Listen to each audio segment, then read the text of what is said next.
చిత్తూరు జిల్లా కాంగ్రెస్ పార్టీ అధ్యక్షులుగా భాస్కర్, నగర కమిటీ అధ్యక్షులుగా రాయల్ను నియమిస్తున్నట్లు కాంగ్రెస్ పార్టీ రాష్ట్ర వర్కింగ్ ప్రెసిడెంట్ తులసీనాథ్ తెలిపారు. సోమవారం మధ్యాహ్నం 1 గంటకు చిత్తూరు ప్రెస్ క్లబ్లో ఏర్పాటు చేసిన విలేకరుల సమావేశంలో ఆయన మాట్లాడారు. రాష్ట్ర అధ్యక్షురాలు వైఎస్ షర్మిల జిల్లా అధ్యక్షునిగా భాస్కర్ను, నగర కమిటీ అధ్యక్షులుగా తిక్కి రాయల్ను నియమించారని తెలిపారు. ఈ నేపథ్యంలో వారికి పార్టీ కండువా కప్పి శుభాకాంక్షలు తెలిపారు. సుదీర్ఘ చరిత్ర ఉన్న పార్టీ కాంగ్రెస్ పార్టీ అని, భవిష్యత్తులో కాంగ్రెస్ పార్టీ అత్యధిక మెజారిటీతో గెలుపొంది రాహుల్ గాంధీని ప్రధానమంత్రిని చేయడమే లక్ష్యమన్నారు.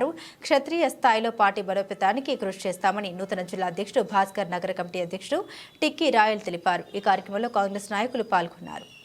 మీడియా మిత్రులందరికీ నమస్కారం. ప్రప్రథమంగా కాంగ్రెస్ పార్టీ చిత్తూరు జిల్లా అధ్యక్షులుగా శ్రీ భాస్కర్ గారు, చిత్తూరు నగర అధ్యక్షులుగా అయిన సందర్భంగా వారిని హృదయపూర్వకంగా అభినందిస్తున్నా.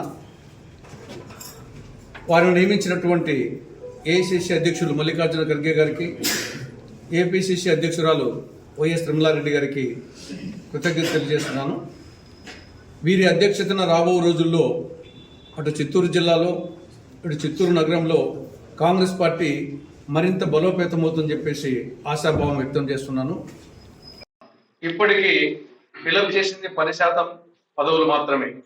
Only PCC vice presidents, PCC general secretaries, జిల్లా అధ్యక్షులు, నగరాధ్యక్షులే. ఇంకా చాలా సంస్థాగత పోస్టులు చాలా ఉన్నాయి. రాష్ట్ర స్థాయిలో ఈ యొక్క పొలిటికల్ అఫైర్స్ కమిటీ ఉంది. తర్వాత వచ్చేసి స్టేట్ కోఆర్డినేషన్ కమిటీ, అదేవిధంగా డిస్ట్రిక్ట్ లెవెల్ అనుబంధ విభాగాల రాష్ట్ర 90% ఉన్నాయి. కాబట్టి పార్టీ కోసం క్రమశిక్షణతో పనిచేసే వాళ్ళందరికీ కూడా పార్టీ పరంగా గౌరవించడం జరుగుతుంది. కాబట్టి ఎవరు నిరుత్సాహపడాల్సిన అవసరం లేదని చెప్పేసి ఒకసారి అందరికీ విజ్ఞప్తి చేస్తున్నా.